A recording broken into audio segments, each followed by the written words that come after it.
Okay, Chemistry 3101. Let's take a look at some more NMR practice problems. And I will post the solutions to these in our Canvas shelf or in the Chapter 15 module. But if we take a look at these protons, HA and HB in the following compound are homotopic and antiotopic, diastereotopic. Mesotopic isn't even a thing. So we can just scratch that one off. Well, we know they have to be one of homotopic and antiotopic or diastereotopic. There's a couple of ways you could solve this one. First of all, you see there's no rotational symmetry here. This does not work because you'd end up with this amino group on the other side of the molecule. So there's no rotational symmetry. There's also no reflectional symmetry in this compound. But if you do the replacement test, okay, if you did the replacement test with the two protons here, okay, replacement test, what you would get is you would get a pair of diastereomers, okay? And so those two protons must be diastereotopic. That's one way to solve it. Another way was to use the rule, which is if you have a CH2, a methylene, and at least one stereo center, then you would say those two protons must be diastereotopic. So you could solve it either one of these ways. Okay, you could take the hammer and tongs approach and do the replacement test. You'd end up with a pair of diastereomers, or you could use the rule that we went over in our slides, which is also in the textbook, that if you have a methylene, a CH2 group, and you have a chiral center, and we have a chiral center in the molecule, then they must be diastereotopic. All right, the next one, protons HA and HB in the following compound are homotopic and antiotopic, diastereotopic. Well, again, mesotopic isn't even a thing. And the way that they wrote this compound out might actually kind of, boggle your mind a little bit, because if you look at it the way it's written, okay, the way that it's written, and you ask yourself, is there rotational symmetry? You might say no, because you might think, okay, if I rotate this 180 degrees, then this methyl group's going to be going up and this methyl group's going to be going down. That's a different compound. But is it?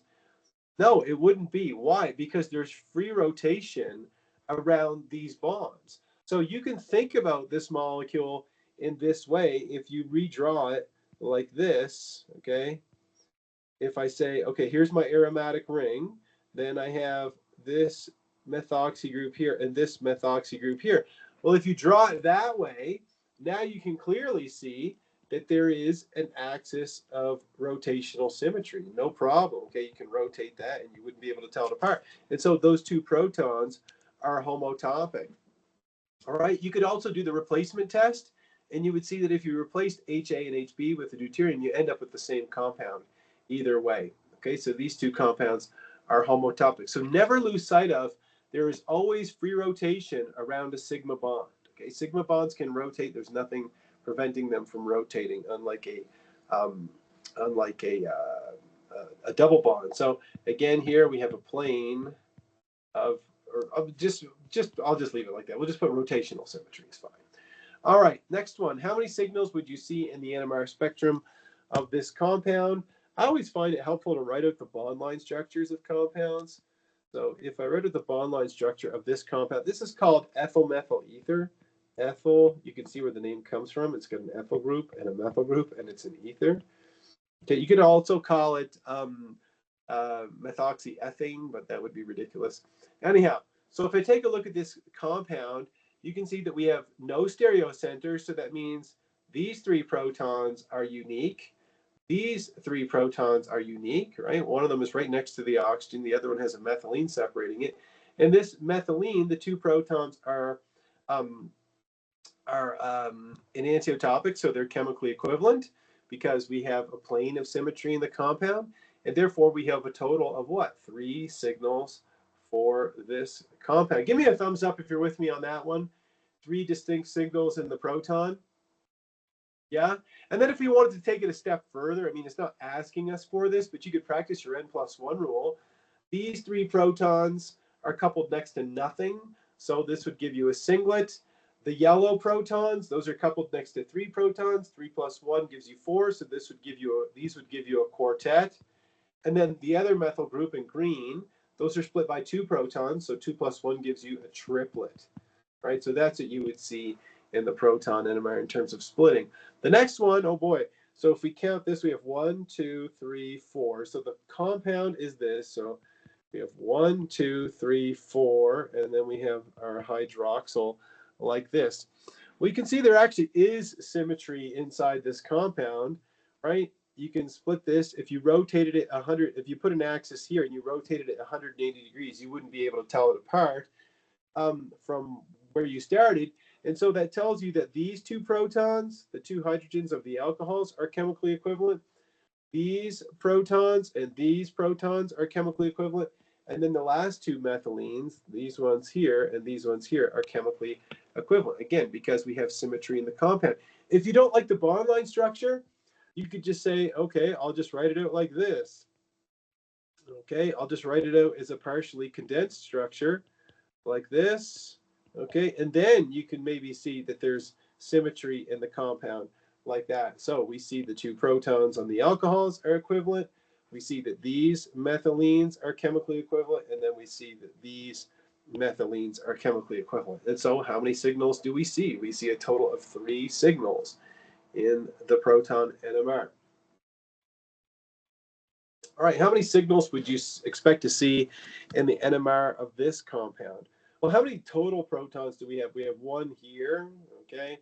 We have 1 here, we have 1 here. We got a few aromatic protons, so I'm going to run out of colors.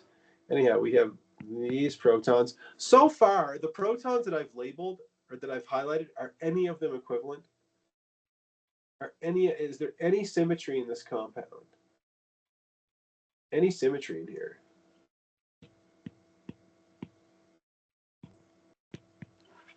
No. Thanks, Jenny. None. Okay.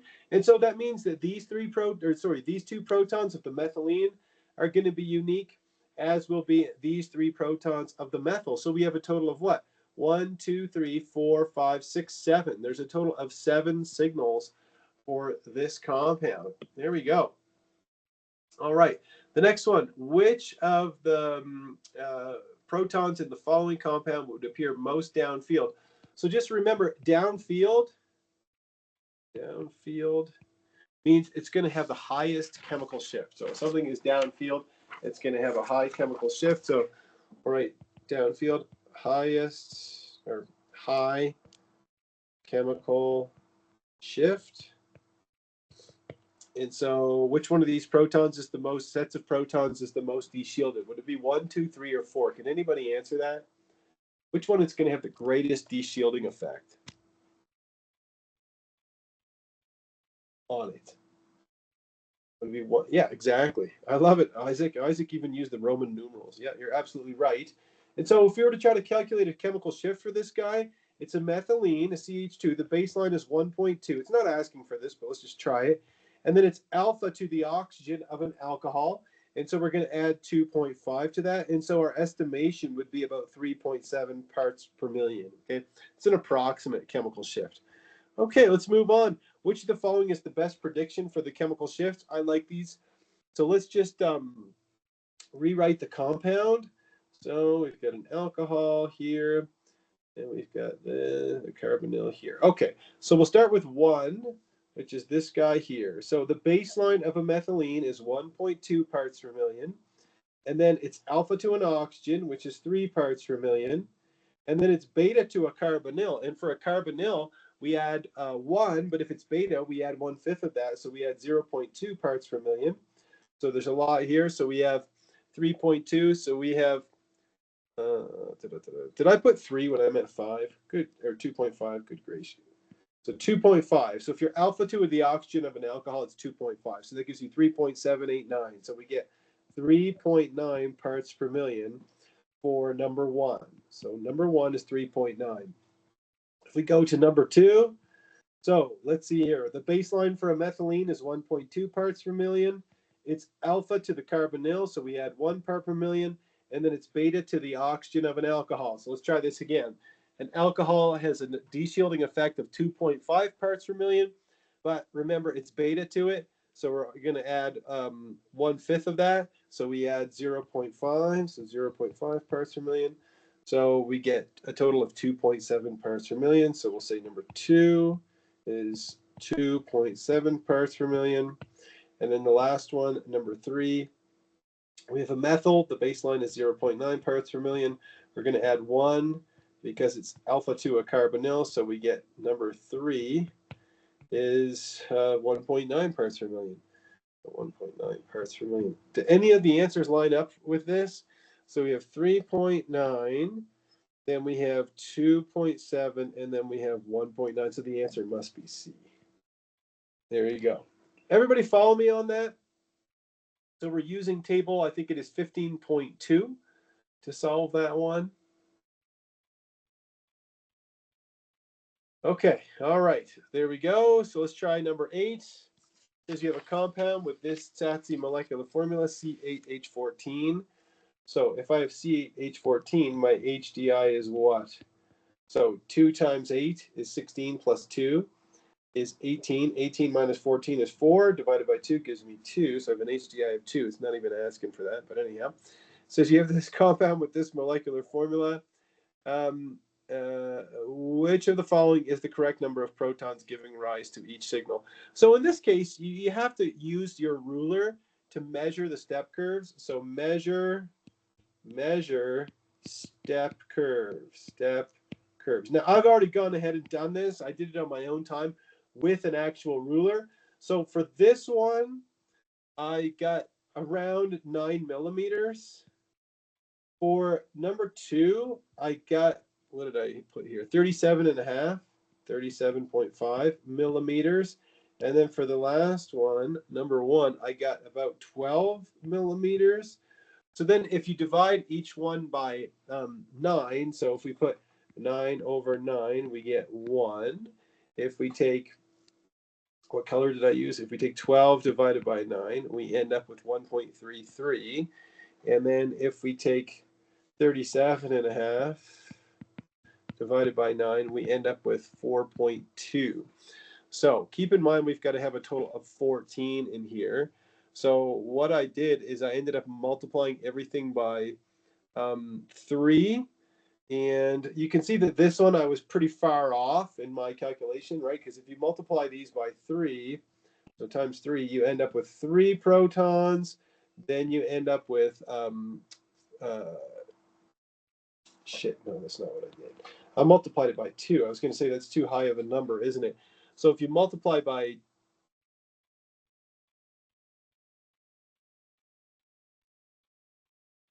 if you multiply by 2, sorry, my mistake. Multiply by 2, you get 2, and then here you get what? You get 2.7, and I'm rounding up, aren't I? So we get 2 and approximately 3, and then here you end up with, sorry, you end up with 8.4. You can see that my numbers are not perfect at all, but the only way that this would fit together would have to be 2, 3, and 9. So this would have to be 2 protons, this would be 9 protons, and this would be 3 protons, right? Because it can't be fractional, so it's the only possibility. So I think I have to go back and remeasure this, but it's the only one that fits anyhow. And to be honest, if you look at the answers, now that I look at them while I'm going through this with you, you don't even have to measure the step curves. You can just look at the answers. You can see it's clearly not this one because 1 and 3 are not equal. And then if you look at B, you see that they gave a higher number for 3 than for 2. So really, that was kind of silly of me to measure the step curves. Didn't need to do it. All right. The next one, which of the following compounds gives a proton NMR that's consistent with a singlet? So holy hell, we have to draw a bunch of compounds here. Okay, so let's start out with A, which is 1,1-dichloropropane. So if we have 1,1, the 1, 2, 3, so that's 1,1-dichloropropane. For B, we have what? 1,3-dichloropropane. So that's this compound.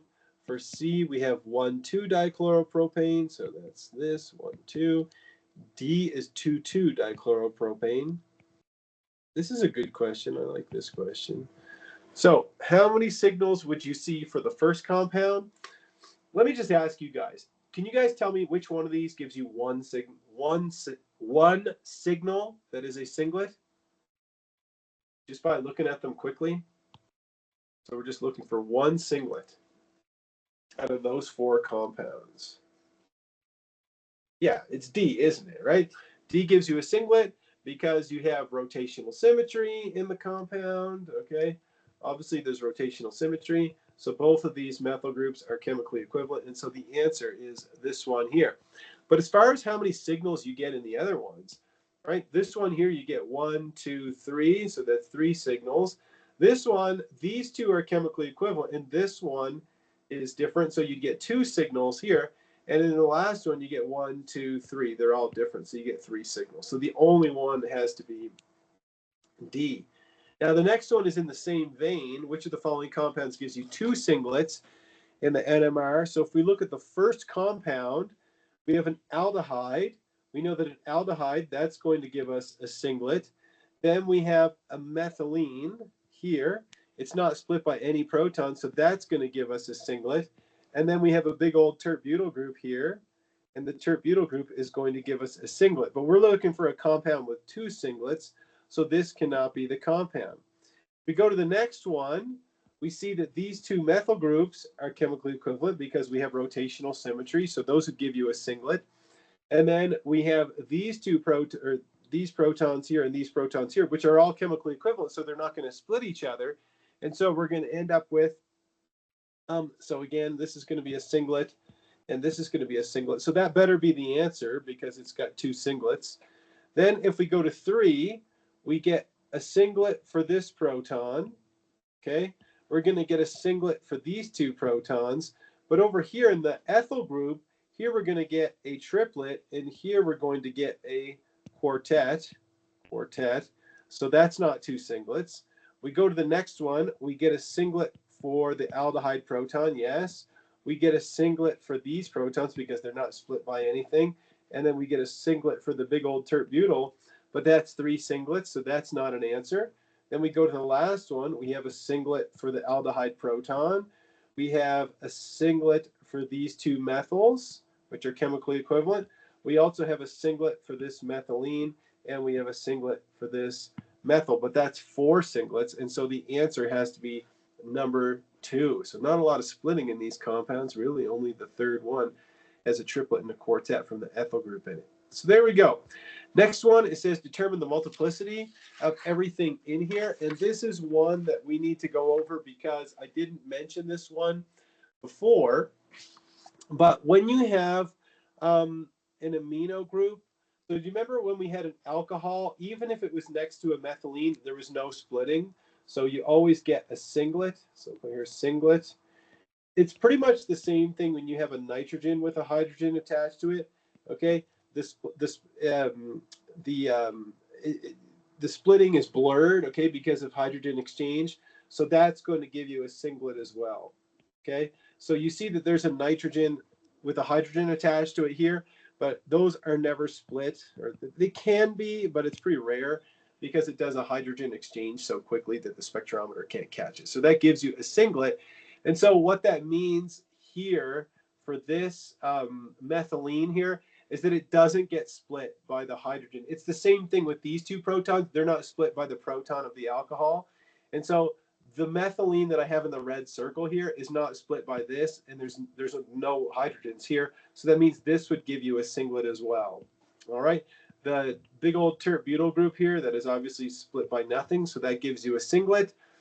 If you look at the methyl group here, it's coupled next to 2 protons of a methylene, so that gives you a triplet. If you look at this methylene here, it's coupled by 3 protons here and 2 protons here. So it's got 5 neighbors. Neighbors plus 1, so that gives you 6. So this would be a sextet, all right? And then the last one here, this methylene is split by 2 protons, the 2 blue protons. So that would give us a triplet. So we end up with a pair of triplets there. All right, any questions about that, about the splitting? So again, the hydrogen attached to a nitrogen doesn't split. It gives you a singlet, and it doesn't cause any splitting the same way that a hydrogen attached to an oxygen does. Is everybody with me on that idea? Okay, one person. All right, good. Okay, next one. Determine the multiplicity of everything in here. Well, the aldehyde proton isn't split by anything, right? It's next to a carbon that has no, or aldehyde protons, generally speaking, aren't split. So we could actually write that down. So we'll say aldehyde H is not split. It can be in some rare cases, but it's usually not split. So this is going to give you a singlet. Okay. If I look at these two protons, they're coupled next to just this one proton of the methine. And so that's going to give us a doublet, right? Neighbors plus one. If I look at this methine here, it's coupled by 1, 2, 3 protons here and 2 protons here. So that's a total of 5. So 5 neighbors, neighbors plus 1. So 5 plus 1 gives you 6. So that would be a sextet. So we'll put here a sextet. This methyl group here in green is split by only 1 proton by the methine in the red circle. So that's going to give you a doublet. Let's see, these 2 protons here are not split by anything, so they're going to give you a singlet. And then the tert-butyl is not split by anything. It can't be. So that's going to give you a singlet as well. Okay, next one. How would you use NMR spectroscopy to distinguish between these 2 compounds? Well, let's figure out what the splitting is for everything, right? Because you can see that these protons and these protons are chemically equivalent. They would give you a triplet. So these would give you a triplet. Why? Because they're split by 2 protons of a methylene. Then we have the 2 methylenes. Okay, and those are both going to give you a quartet. So quartet, why? Because they're split by the 3 protons of the methyl. And then we end up with a singlet here because this methine isn't split, or this methylene isn't split by anything. So we have a quartet, a triplet, and a singlet. The quartet is going to integrate for 4 protons. The triplet is actually going to integrate for 6 protons. And the singlet is going to integrate for 2 protons, like that. Okay, the next one, we have these 2 methyl groups, which are chemically equivalent. Those are going to give you a singlet. They're not split by anything. Then we have these 2 methylenes. Okay, those are split by 2 protons, the 2 methylene protons here. So those give you a triplet. They're chemically equivalent. So those give you a triplet. So I'll put triplet, triplet, put the S over here for singlet. And then the last one is this methylene here. Well, it's split by a total of 4 protons, right? 1, 2, 3, 4, neighbors plus 1. So we get a quintet for this guy. So I'll put here quintet. So in this compound, we get not a quartet, but a quintet that integrates for 2 protons. We get a triplet that integrates for 4 protons, and we get a singlet that integrates for 6 protons. You can use any one of these to tell you the difference. I'd say the most obvious thing is the quintet. If you find a quintet that integrates for 2 protons, you can tell it's compound number 2, but any one of them would work. All right. This question here, I think we already did this one. We actually solved this one before. But the way you would distinguish between these 2 compounds is by the methine proton, right? This methine proton and this methine proton. Well, both of those methine protons, so both CHs, okay, are a septet, right? Because they're both part of an isopropyl. So they're both a septet that integrates for 1. So integrates for 1 proton. So how do we tell them apart? We have to use chemical shift. So must use chemical shift. Chemical shift. All right. So if we're using the chemical shift, if we solve the chemical shift of this proton, we start with the baseline of a methine, which is 1.7. And could anybody tell me how much we would add to this proton? 1, 2, 3, 4. Could anybody tell me how much should we add to this proton?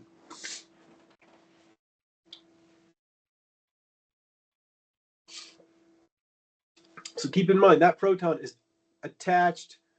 on a carbon that is attached to the oxygen of an ester. So how much would we add to that guy?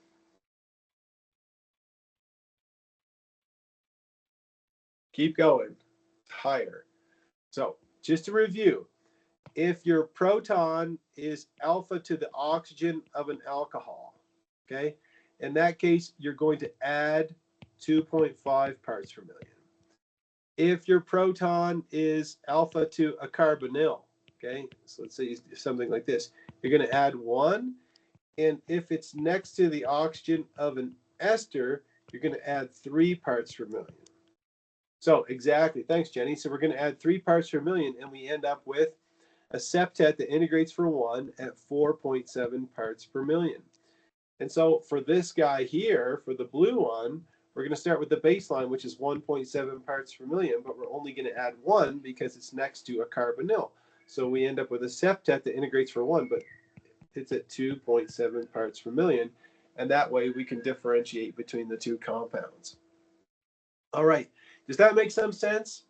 So make sure you're fully aware of these values here, okay? If your protons are alpha to the oxygen of an alcohol or an ether, you add 2.5.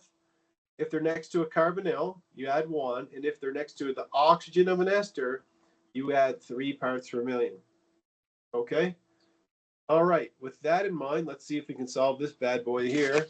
So it says a compound with this molecular formula says C9H10O, O2, excuse me, which means it has an HDI. So if we do the math here, it's 2n plus 2 gives you 20. 20 minus 10 is 10. 10 divided by 2 is 5. So we have an HDI of 5 for this compound. Gives you the following NMR spectrum. Which of the following is consistent with this structure? Could anybody tell me what it means when we have something with a chemical shift of 12 parts per million? What's the only kind of proton that could come out there? Not aromatic. So aromatic is in the range of 6.5 to 8. So this would be aromatic, right? And all 4 of these compounds are aromatic. If you have a proton with a chemical shift of around 12, it's a carboxylic acid. Exactly. Oops, that's not a black pen. This is. There we go. So we have a carboxylic acid. Okay. And if you look at these, the only one with a carboxylic acid is 2. So it must be 2. All right, there we go. How many signals would you see in the carbon-13 spectrum? Let's see here. So we have this compound. Let me just redraw the compound like this. So there's no free rotation around a double bond. Okay, no free rotation around the double bond in a compound. So we know that this is unique. Okay. There's free rotation around this bond, so that means that these 2 carbons are going to be chemically equivalent, as are these 2 carbons, and then this carbon is going to be unique. So far we have a total of 4 signals from our aromatic ring. But as far as the rest of the molecule is concerned, okay, let me ask you a question. These 2 methyls, meaning this methyl group and this methyl group, are they equivalent to each other? And it's not a trick. Are those 2 methyl groups equivalent? Those 2 carbons inside those methyl groups, are they equivalent, yes or no? Could anybody answer that? And don't be shy, we're learning the subject. Are they in the same environment? Are they in the same environment? The answer is no, they are not the same. Okay, why would that be? It's because, take a look. If you compare the carbon in black versus the carbon in blue, are they in the same environment? No. One of them is on the same side as the aromatic ring, and the other one is on an opposite side of the aromatic ring. Therefore, they must be different from each other. Okay? Does that make some sense now? You can see that because they're diastereotopic, you would end up with 2 diastereomers, right? So there you go. So that means that this carbon is also unique. And obviously, this carbon is different than this carbon. So that gives us a total of what? If I take my little black pen, I say 1, 2, 3, 4, 5, 6, 7, 8, 9. I have a total of 9 different carbons in this compound. I think the trickiest part is what we just looked at. These 2 carbons here is asking yourself, are they equivalent? Okay. If it was a single bond, yeah, then they would be. Exactly, because you'd have free rotation around it. Yeah, but since it's a double bond, they're locked there, right? So this one is on the same side, and this one is on the opposite side of the aromatic ring, so they're not equivalent to each other. Okay, cool. I don't know why I stuck number 17 in here with very little space, but it says, how many proton signals are there in benzene? Well, let's just draw the structure down at the bottom. So if I draw benzene, so benzene, and this is not a trick question. I don't even know why I put it in here, but I don't know if I modified the document or something. But you know there are 6 protons in benzene, right? If I draw the structure out, which is no fun. Oops. But this is the structure of benzene, which is C6H6. And then if we draw cyclohexane, cyclohexane is C6H12. So cyclohexane looks like this. Okay, there we go. So could anybody tell me how many signals for benzene in the proton NMR?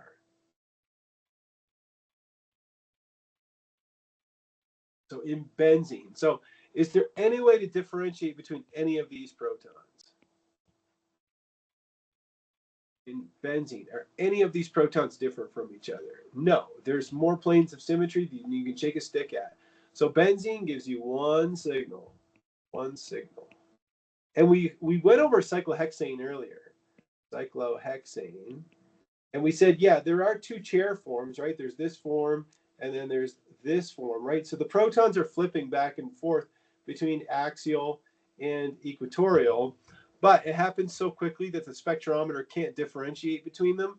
And so cyclohexane also gives you just one signal. There you go. All right, next one, number 18. Is this the last one? Oh, no, it keeps going. Which one of these compounds is going to have 5 signals in the carbon-13? So let's take a look at the first one. The first one actually does have symmetry in it. You can see the symmetry is right here. So we have a total of 1, 2, 3, right? Because those are equivalent. 4, and the last one is 5. Is that the answer? It's got 5 signals. It better be. Yeah. Yeah, so the answer must be number 1. Let's just solve the rest of them quickly. So the next one has no symmetry in it whatsoever. So you have 1, 2, 3, 4, 5, 6, 7 signals for this guy. There's 7. This one has no symmetry. So you have 1, 2, 3, 4, 5, 6, 7. So we have 7 signals here. And the last one, there's no symmetry in it. So there's 7 signals there. So the answer is the first one. So it's number 1, has 5 signals. Okay, next one. Which of the following compounds is consistent with the carbon-13 NMR spectrum shown here? So what do we know? Let's go with the low-hanging fruit. So you see here we have a ketone, ether, and then another ketone. Now, if we take a quick peek at these, what do we know about this signal at 200? Where does that come from? Could anybody tell me, where does that signal come from? What kind of carbon are we dealing with here? If it's all the way at 200, very, very de-shielded. If you have to look at the table, do it. No big deal. It's a carbonyl. Thanks, Jenny. Absolutely. Yep, it's a carbonyl. So there has to be a carbonyl. So that means 1 in 4 are possibilities. Jenny, let's scratch this one off and this one off because there's no carbonyl in it. Okay, so we can get rid of those. Next thing, which I should have done at the beginning, but whatever, sue me. 1, 2, 3, 4. You can see this is actually 2 signals. 3, 4, 5, 6, 7. So we've got a total of 7 signals. Well, if I look at the first compound, I'll be careful. We have 1, 2, 3, 4, 5, 6, and 7. So we have 7 signals for this guy, okay? But if we look at this compound here, there's no symmetry in it whatsoever. So we have 1, 2, 3, 4, 5, 6, 7, 8, 9. So we have 9 signals for this guy. So the answer has to be the first one because it's got 7 signals and it's got a carbonyl. All right. Let's see. Oh, they don't stop. How many questions are there left? Is this one? This one? Oh, man, all kinds of stuff. Okay, let's keep going. Which of the following compounds is consistent with this carbon-13 NMR spectrum? Well, the first thing you notice is that it has a total of 1, 2, 3 signals. So if we look at these, you can see that number 1 has 1, 2, 3, 4, 5 signals. So it can't be that one. So we can scratch that one off. The next one has 1, 2, 3, 4 signals. So it can't be that one.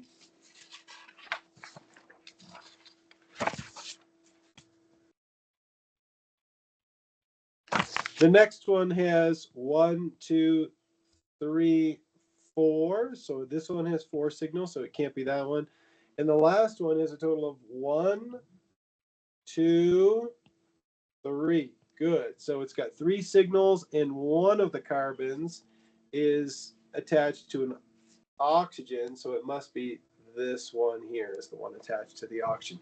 So if we were to annotate this compound, we could put the structure on here like this. Okay, we would say A, B, and C like this. So this would be A, this would be B, and this would be C, like that.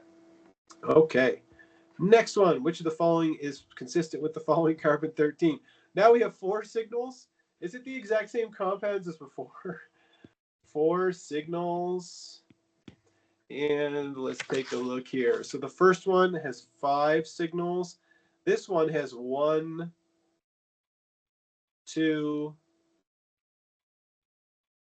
3 signals.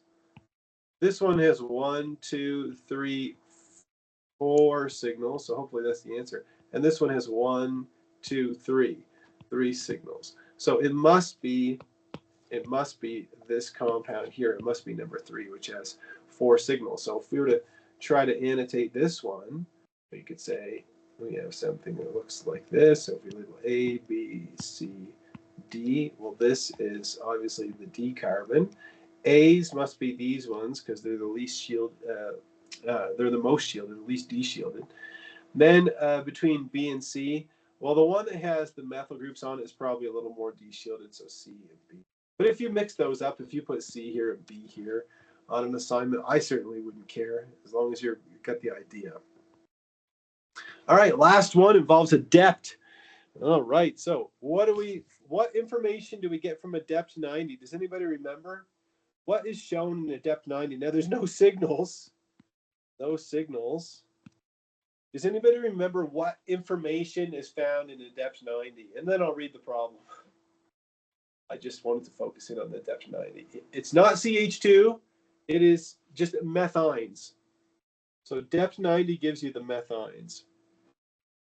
So there's no CHs in the whole compound. So we'll say here, no methynes, no CHs. Anyhow, it says you have this compound C5H10Br2, which means you have an HDI equal to 0. There's no double bonds. You have the carbon-13, so there's no CHs. And then it gives you the depth 135 and then the decoupled. Just so you know, these peaks here at around 77. It's around 77 parts per million. This comes from deuterated chloroform, so CdCl3. So this is the NMR solvent. So this is the solvent. So don't worry about that whatsoever. And so we see that if there's 5 carbons in the molecule, but we only get 3 signals total in here, right? These three, A, B, and C. And then what does the depth 135 tell us? They're all pointing down, so they're all what?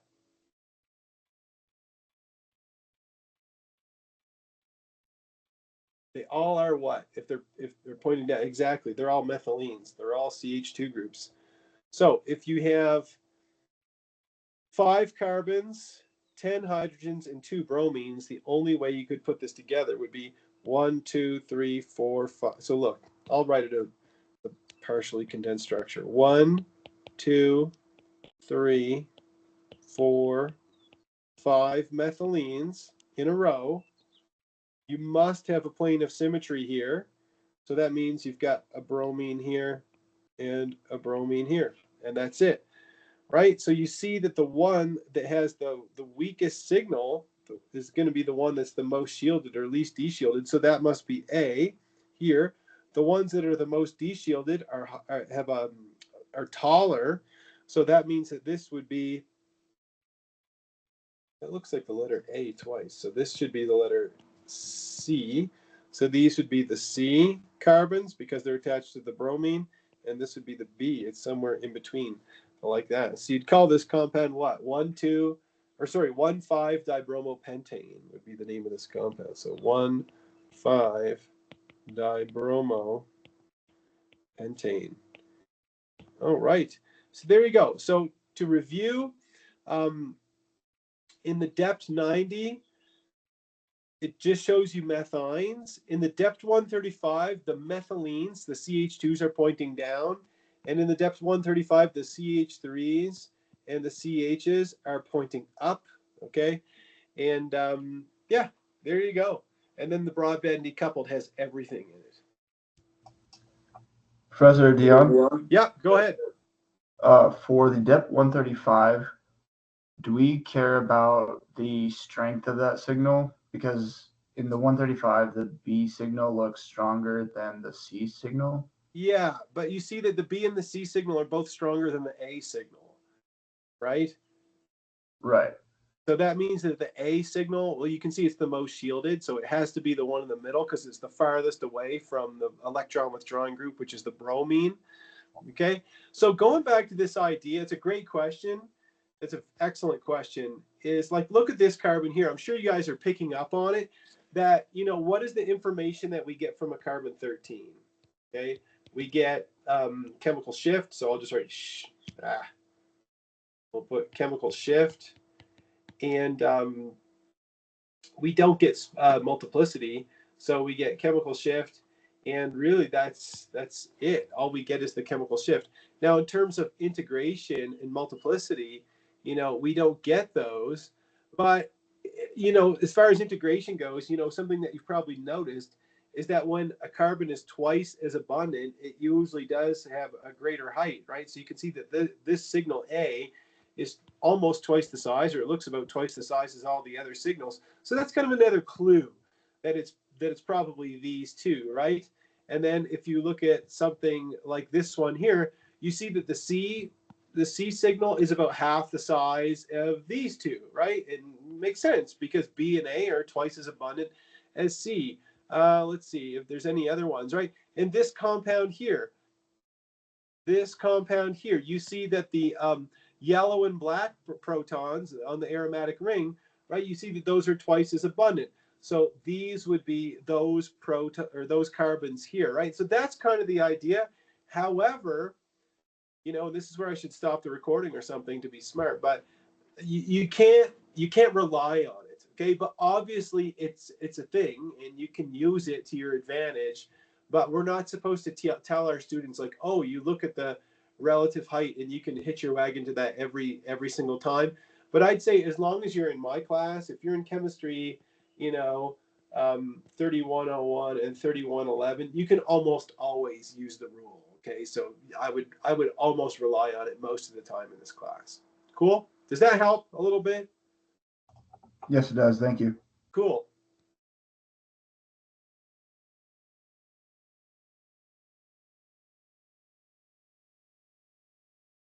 Now I'm going to try to turn this recording off, which is, I have no idea why I can't. There we go.